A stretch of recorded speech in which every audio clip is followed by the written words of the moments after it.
السلام علیکم ورحمۃ اللہ تعالیٰ وبرکاتہ۔ گائز کیسے ہیں؟ امید ہے کہ آپ سب خیریت سے ہوں گے۔ میں محمد اسحاق، میں آج یہ بتانے والا ہوں کہ ایمان کسے کہتے ہیں۔ ایمان کے بارے میں تفصیلی بیان میں کروں گا انشاءاللہ تعالیٰ، لیکن شارٹ کٹ بھی ہوگا، لیکن اس کے بارے میں پورا تفصیل میں رکھنے کا کوشش کروں گا۔ ایک انسان جو کہتا ہے کہ میں مسلمان ہوں اور میں اللہ رسول پر ایمان رکھنے والا ہوں اور نماز نہیں پڑھتا ہے، تو آپ کیا سمجھتے ہیں کہ یہ ایمان والا ہے؟ نہیں۔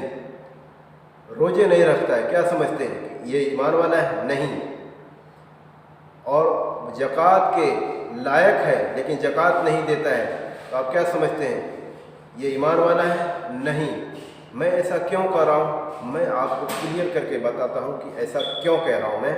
کیونکہ دیکھیے، ایک انسان جو آپ کا دوست ہے یا آپ کا رشتہ دار ہے یا آپ کا بہت قریبی آدمی ہے، جو آپ کے ہر بات پہ اتنا یقین کرتا ہے کہ وہ آپ کے کسی بھی بات کو جھوٹ مانتا ہی نہیں ہے، یا آپ اس کے نظر میں کبھی جھوٹ ثابت نہیں ہوئے ہیں۔ آپ اس سے کہتے ہیں جیسے کبھی کہ پھلا جو ہے کہ آپ جگہ پہ چلے جاؤ، پھلا پہاڑی کے پیچھے، اور یا پھلا جنگل میں چلے جاؤ، وہاں 2-3 سونے کا جو ہے کہ سونے کا اینٹ پڑا ہوا ہے، تو آپ جو ہے کہ ابھی جائیں گے، رات کے ٹائم آپ بتائیں کہ ابھی جائیں گے تو ابھی آپ کو اینٹ مل سکتا ہے اور وہ آپ کا ہوگا، اور وہ آپ کے لیے حلال ہوگا، جائز ہوگا۔ اگر وہ آپ کے بات پر یقین کرتا ہے تو یقین کو ایمان کہا گیا ہے، ایمان یقین کو کہا گیا ہے۔ تو اگر وہ آپ کے بات پر ایمان لاتا ہے یعنی یقین کرتا ہے، تو وہ کیا کرے گا؟ وہ اسی رات کو سنتے ہی وہ سوچے گا کہ کب میں اس جنگل میں جاؤں، یا کب اس پہاڑ کے اوپر جاؤں یا نیچے جاؤں اور اس اینٹ کو میں اپنے قبضے میں لے لوں جو سونے کا اینٹ ہے۔ اس سونے کے اینٹ کو پانے کے لیے وہ اسی رات کو نکل جائے گا، کیونکہ وہ قیمتی چیز ہے۔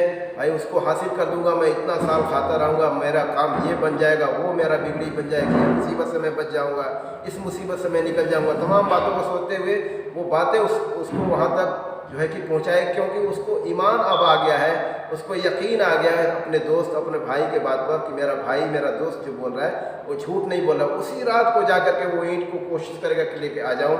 اگر ایک انسان کہہ رہا ہے کہ میں مسلمان ہوں، میں ایمان والا ہوں، اس کے بارے میں قرآن میں اللہ تعالیٰ فرما رہا ہے کہ 12 رکعت جو سنت موقدہ ہے وہ پڑھنے پہ اللہ تعالیٰ قرآن فرما رہا ہے، جو فجر میں 2 رکعت سنت موقدہ، ظہر میں 6 رکعت سنت موقدہ، اور مغرب میں 2 رکعت سنت موقدہ، اور عشاء میں 2 رکعت سنت موقدہ، یہ 12 رکعت جو سنت موقدہ خالی ادا کرتا ہے، اللہ تعالیٰ قرآن میں فرما رہا ہے کہ محمد صلی اللہ علیہ وسلم، ہم ایسے بندے کے لیے، میں اپنے بندے کے لیے، اس بندے کے لیے جو ہے کہ 12 منزل کا جنت میں جو ہے کہ گھر بناتا ہوں، اور وہ سونے کا رہتا ہے، اس میں پلیٹیں بھی سونے کی ہوتی ہیں، اس میں جو ہے کہ کٹوری چمچ جو بھی چیزیں ہوتی ہیں ساری سونے کی ہوتی ہیں۔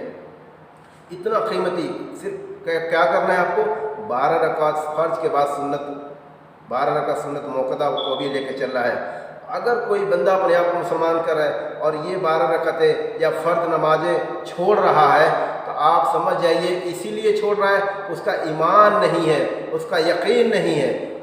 اگر اس کا یقین ہو جائے کہ مجھے 12 رکعت سنت موقدہ فرض کے بعد اگر 12 رکعت سنت موقدہ پڑھتا ہوں تو سونے کا محل ملے گا، وہ بھی جو ہے کہ 12 منزل کا ہوگا، 12 خانے کا ہوگا۔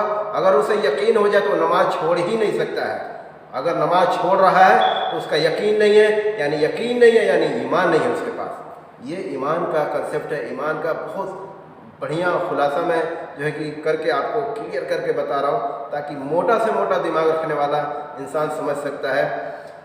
تو یہ تو رہا سنت موقدہ کو ادا کرنے کا جو ہے کہ انعام، ہاں، لیکن فرد کے بارے میں اللہ تعالیٰ نے ایسی کوئی بات نہیں کی، کیونکہ فرد کا معاملہ بہت بڑا ہے، اور فرد کے لیے، فرد نماز کے لیے، فرد جو ہے کہ روزے کے لیے یا فرد عمل کے لیے اللہ تعالیٰ بے شمار جو ہے کہ اجر دے گا، بے شمار اس کا جو ہے کہ بدلہ دے گا جنت کے اندر۔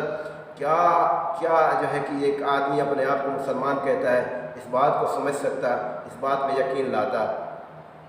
اگر آپ اپنے آپ کو مسلمان کہتے ہیں تو یقینی مسلمان بنیے۔ اگر آپ اپنے آپ کو ایمانی